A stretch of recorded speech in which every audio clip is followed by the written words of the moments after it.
Right, example 6 over here says, you have a force of 18 newtons and it acts on an object while the object is displaced 4 meters along a horizontal frictionless surface. So what we have here is we have a force, just outline this. We have a force that's going towards the right, and we have a displacement that's also going towards the right. So when I'm looking at a situation like this, let's just look at what information we want. They want us in this calculation is to calculate, please get these examples into your books, the work done, calculate the work done by the force on the object. Right. We've got these two things doing the same thing, so let's have a look. They want us to calculate the work, so we don't have that. The force applied, they're giving us at 18 newtons. The displacement is at 4 meters. And because the force and the displacement are in the same direction, I know that theta is actually equal to 0 degrees. So all I can do now is I can substitute that into my formula, and I can go W is equal to F delta X cos theta.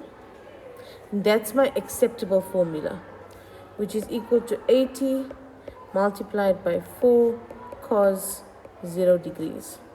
If I pop that into my calculator, I'm going to get 320 joules.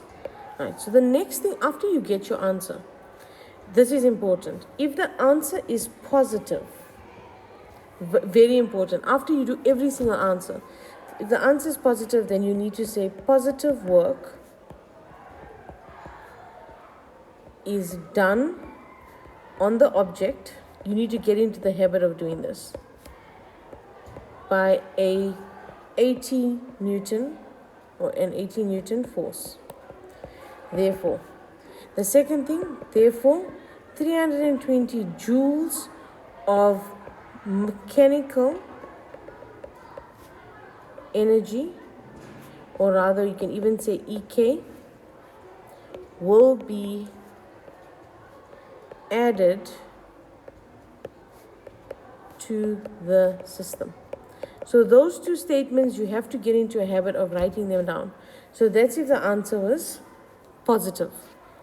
Let's look at some other questions and see what happens if the answer is negative. Alright, example 7. It says a force of 80 newtons acts on an object at an angle of 30 degrees to the horizontal, while the object is displaced 4 meters along the horizontal frictionless surface. Alright, so in this thing, they want you to calculate. Please get this example and diagram down so that these are our worked examples. The work done by the force on the object. Right, that's what they want. So let's have a look at what we have.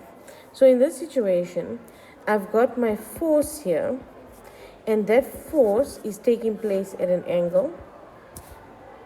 All right, that's the first thing. And I've then got my displacement, which is now taking place, which is going also towards the right.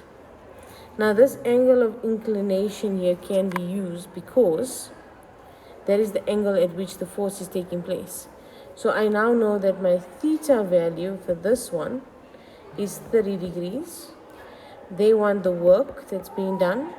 I know my displacement is 4 meters. I know my force is equal to 80 newtons. Alright, so all I'm going to do is I'm going to say W is equal to F delta X cos theta is equal to 80 times 4, cos 30 degrees. Now cos 30, I know, got 80 times 4. I know that cos 30 is root 3 over 2. And that gives me, 277.13 joules. Again here the answer is positive.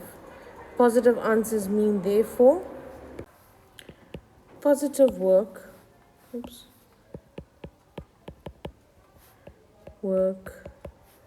is done on the object by an 80 Newton force, and therefore 277.13 joules of mechanical energy will be added to the system. So we write these little statements, both of them, every single time, because the question that usually comes after this, they usually ask us what type of work was done, or what can you say about the mechanical energy. Then you've already done it, so you have it with you. So if you build good habits, you're in a better situation. All right, in this situation, I have a force X at 90 degrees to the displacement. So my force is actually 80 newtons and it's going upwards, and my displacement is over here, delta X, which is 4 meters, right? They want to know what is the work done.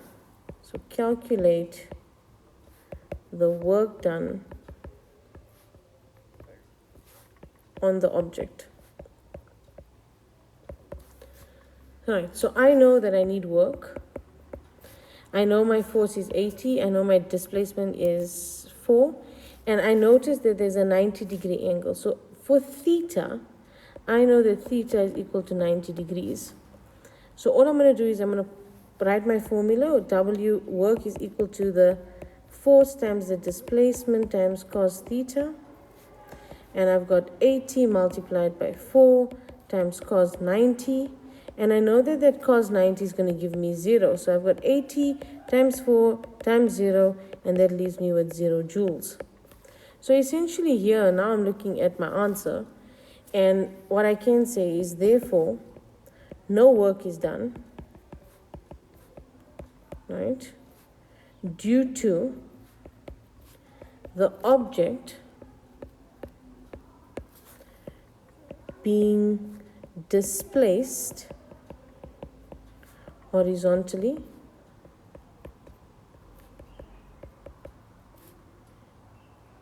while the force is vertical.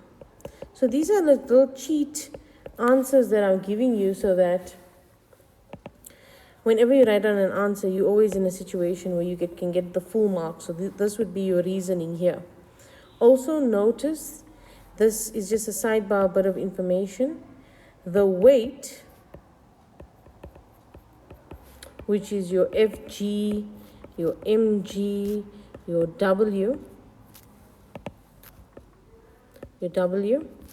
all of those values, and the normal force,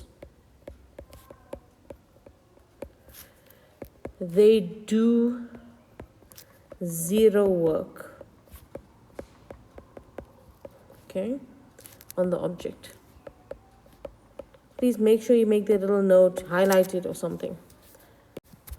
All right, the last little example we're looking at here is example 9. With example 9, it said if a force X opposite to the direction of the displacement, then negative work is done on the object. So how this works is, if I'm looking here, I know I've got a force acting on this object. So let's say I had an object that was sliding. So let's say this object here was sliding, but the surface had a friction of 80 newtons. So when I'm sorting that out, I know my formula is W is equal to F delta X cos theta, right? A couple of things about this formula. The work that we're looking for is the work done by friction. So the symbol we use is WF. That means work done by friction, right? Which is equal to F.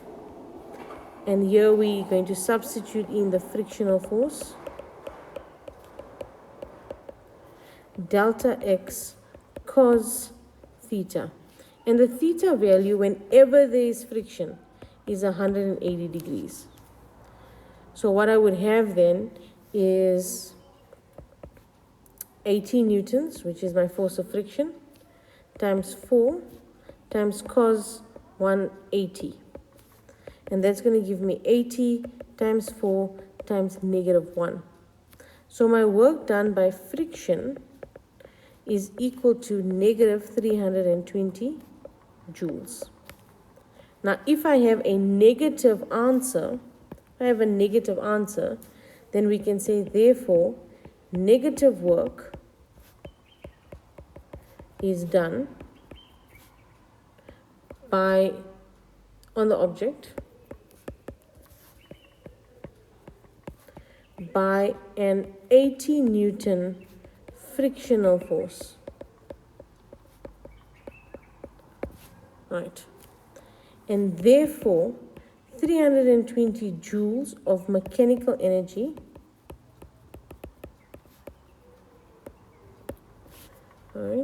or I can say kinetic energy will be removed from the system. Now, these words added, removed, and so on. Remember, essentially, we talk about the law of conservation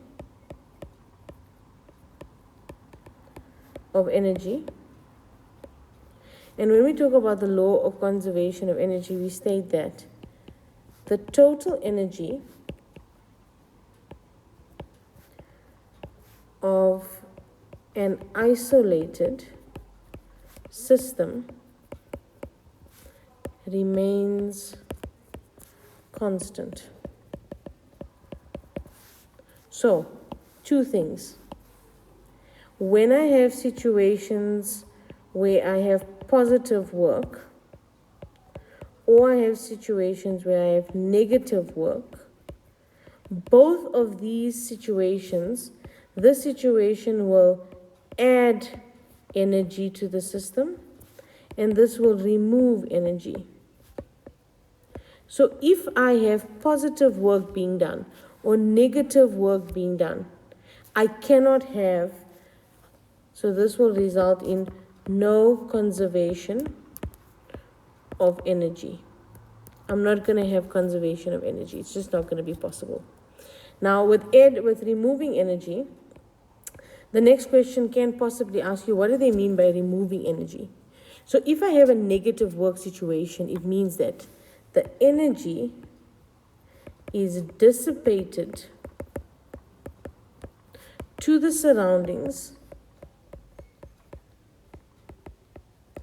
as heat and sound energy. All right, so that's our drawback, or like our take back from looking at positive and negative work being done, adding and removing energy from these systems. All right, after you're done with this, you can have a look at lesson number 4. When you're looking at lesson number 4 and you go into the folder that says lesson number 4, please notice that in that folder there are multiple resources. The first resource that you should see there, that you need to print out before the lesson starts or before you watch the video, is a thing that says work, energy, and power EX 10, 11, and 12. Those are the examples we're going to look at. And then you want to also download or print the other worksheet that says work, energy, and power methods. And those will be the two worksheets at the beginning, because at the end of video 4, you're going to have to do exercise 1.